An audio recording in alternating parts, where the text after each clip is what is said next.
你有冇聽過井裏邊有人講嘢啊？我哋村後邊有一個老井，井口用石板冚住，石板上邊壓咗一嚿大石頭。細個嘅時候，我問過嫲嫲噶，點解要封咗個井？嫲嫲話井裏邊住住人，唔可以打攪。舊年我返個村，路過嗰個井，聽見井裏邊有人嗌我個名。井，我叫做姜和，今年29歲，喺省城度做幼師。點解會返去村？係因為我阿媽跌親隻腳，冇人照顧，咁我咪請咗長假返去陪佢咯。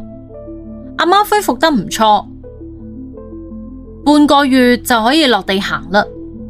咁我條村度冇嘢做，每日一早一晚咪會沿住嗰條村後邊嘅路散步。嗰個老井就喺路邊，石板冚住，石板上邊生滿晒青苔，壓住嗰嚿大石頭，話晒都有成200斤重噶。個井邊邊嗰啲磚全部都風化晒，一睇就係幾十年嘅老井嚟噶啦。咁前幾日行過，其實係咩動靜都冇噶。而第5日挨晚嘅時候，我行到去井邊，聽到一個聲，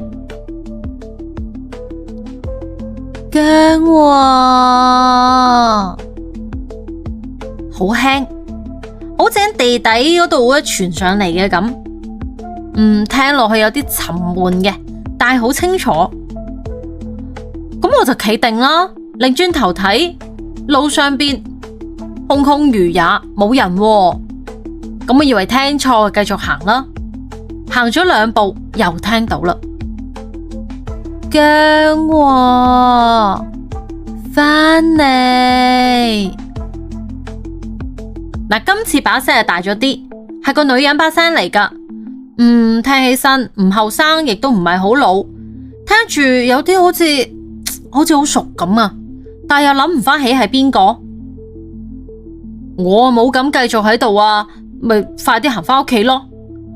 返到去同阿媽講咗呢件事，阿媽度摘緊菜，突然之間隻手就停咗，抬高頭望住我，面色都變埋啊！你聽到啊？我話係啊，咁佢放低啲菜，抹咗下隻手，行到去門口關埋對門。